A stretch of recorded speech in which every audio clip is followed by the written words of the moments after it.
Eu fiz um vídeo há muito tempo atrás falando sobre o assassino mais subestimado, mas agora eu queria falar sobre um jogo que eu acho que é uma grande peça injustiçada tanto pelo público quanto pela própria empresa, que perdeu muito do potencial que esse game realmente poderia ter, mas antes nós deveríamos voltar um pouco no tempo. Assassin's Creed Syndicate nasce de um período conturbado para a saga.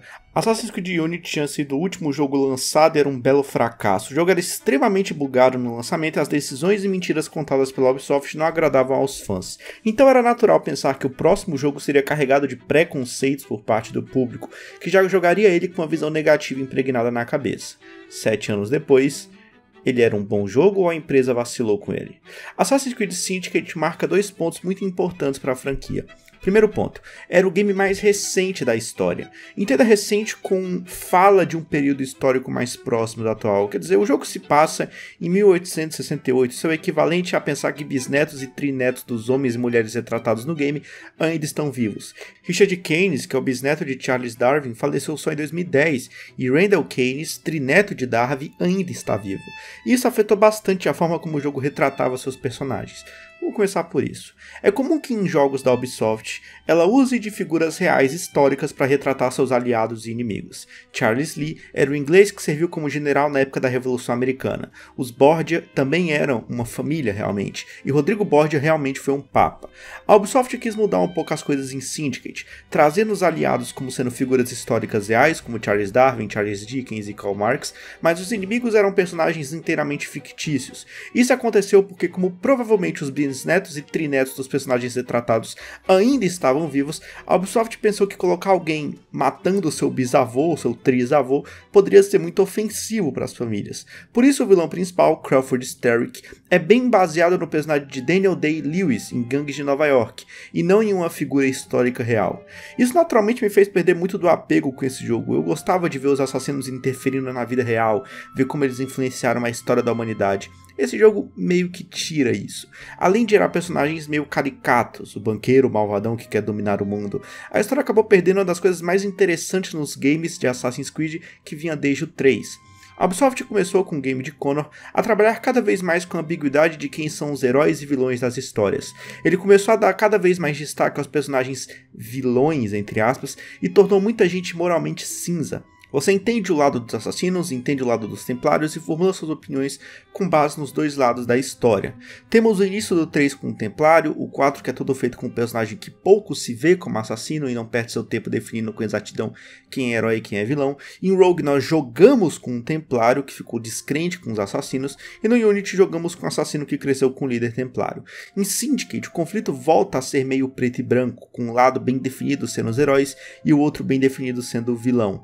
Talvez tornar um dos protagonistas mais amigável ao lado dos templários, o outro mais amigável ao lado dos assassinos, realmente pudesse dar mais camadas para o conflito desse jogo, mas parece ser apenas um grande passo para trás. A história do jogo fala sobre Eve e Jacob Frye, que vão até Londres para tentar diminuir e acabar com a influência dos templários lá, apesar das ordens serem contrárias a eles fazerem isso. Os irmãos representam perfeitos opostos sobre como os assassinos agem. Jacob é o irmão mais bruto, ele não se importa muito com a questão de peças do Éden ou coisas do tipo, tanto que uma das primeiras coisas que ele faz em Londres é criar uma gangue. O Jacob costuma não ser muito querido pelo público, geralmente a Eve recebe mais atenção dos fãs, mas eu acho que Jacob é um ótimo personagem, um péssimo assassino, mas um ótimo personagem. Enquanto o papel de Eve como uma assassina é ser confiante e fodona, e esse papel nunca é desafiado durante o jogo, o Jacob passa grande parte dele lutando porque ele não se encaixa no molde do que um assassino deveria ser. Esse conflito torna o personagem bem mais relacionável. Syndicate dá ao jogador causa e consequências através das lentes dos protagonistas, Jacob e Eve. Jogando como Jacob, você causa anarquia enquanto lida com sua crise existencial de sei lá quantos anos. Ao jogar como Eve, você tem a tarefa de consertar os desastres resultantes de jogar com Jacob. Mas o ponto crucial de qualquer boa história é quando um personagem eventualmente confronta suas falhas. E aqui entra o personagem do Roth. Assim como Lucy Thorne é um espelho sombrio de Eve, Maxwell Roth é o espelho para Jacob. Ambos são pessoas imprudentes com grande senso de aventura e são líderes de duas das gangues mais proeminentes de Londres. Ambos também não costumam realmente pensar nas consequências de suas ações, mas o Jacob tem um coração bom e gentil, enquanto o Roth é um psicopata assassino que trata todos como seus peões e brinquedos. O Jacob realmente se preocupa com sua gangue, Roth os vê apenas como dispensáveis. O Jacob se importa e não gosta de matar inocentes, Roth não se importa com danos colaterais. O Jacob é leal à sua gangue e à sua família, Roth é leal a si mesmo. Maxwell Roth é o que Jacob poderia ter se tornado se não tivesse alguém como Eve ao seu lado. Essa relação espelhada leva uma das cenas mais tristes do jogo, com Roth beijando Jacob em seu último momento de vida. Ele sai aparentemente triste e desanimado, ele está claramente triste e abalado pelo seu final, entre aspas, com Roth. E o Jacob é o personagem que costuma mostrar em suas vestes como ele está se sentindo. A cartola, que é um objeto muitas vezes visto como elegante, é o sinal do otimismo de Jacob durante o jogo, mas na abertura da sequência 9, logo após o Maxwell Roth morrer, ele não está usando a cartola.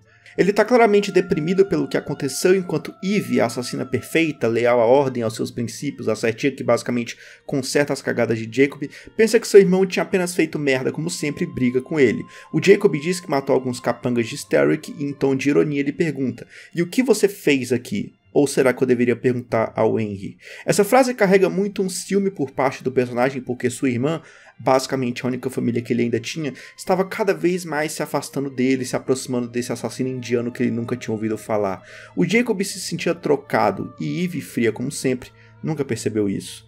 Eve tem uma capacidade sobrenatural de não se importar de verdade com sentimentos e sim com sua missão. O Jacob tem um momento transformador em sua vida e ela manteve a mesma expressão de sempre, como alguém que basicamente não liga. Ela ignora seus feitos, fala o tempo todo sobre seu pai e joga na cara de Jacob o quanto ele falha, e ela tem que ficar consertando tudo. E termina falando que seu pai não aprovava os métodos dele. Em uma espécie de grito de socorro e uma advertência para ele e para Eve, o Jacob diz que seu pai está morto, como uma forma de lembrar que ele não é o seu pai. Ele não deveria segui-lo cegamente. Jacob é uma outra pessoa. Ele é um bom personagem, apesar de eu particularmente ainda gostar mais da insensível e focada Eve, não é à toa que ela estampa a foto de perfil desse canal, eu consigo perceber o que a Ubisoft queria fazer com o Jacob, de retratar ali a busca por um lugar no mundo de um homem que é bissexual. E tem gente que acha que a Ubisoft transformou o Jacob em um personagem bissexual simplesmente porque ela queria, sei lá, lacrar, mas na verdade ser bissexual é muito importante pro personagem do Jacob, como ele se vê na relação dele com o Roth. Jogando um jogo você consegue entender, ainda mais quando você tem essa informação em mente. Quando os gêmeos não estão basicamente se matando, eles têm uma dinâmica muito boa e engraçada, eles são muito bem feitos e parecem realmente irmãos. Eles brigam o tempo todo e depois ficam brincando entre si como se nada tivesse acontecido. Eles são tão carismáticos que até certo ponto conseguem tapar os buracos deixados pelos vilões 100% ficcionais. Mas apesar de ter o que eu considero como ótimos protagonistas, o jogo tem alguns pontos bem negativos pra mim.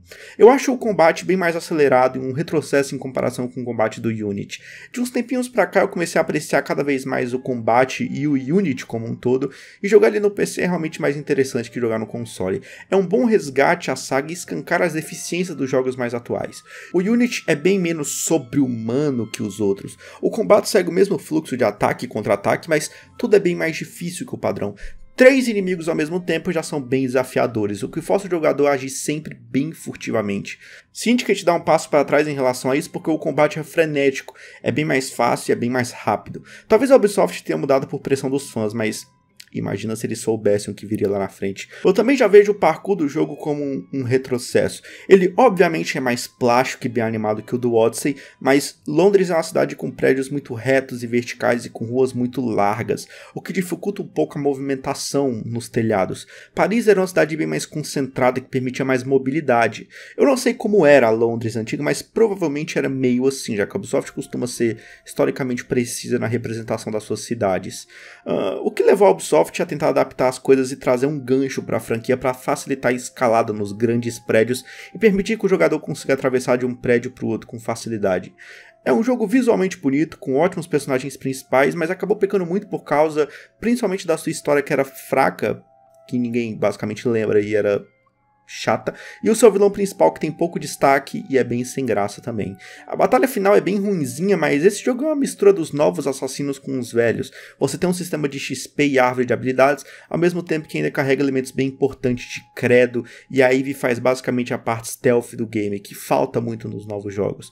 É um bom jogo, se fosse lançado em outra época talvez seria melhor recebido, mas ser uma sequência de lançamento do Unity realmente já foi o que decretou esse jogo como praticamente um fiasco esquecível para a saga. Mas é basicamente isso.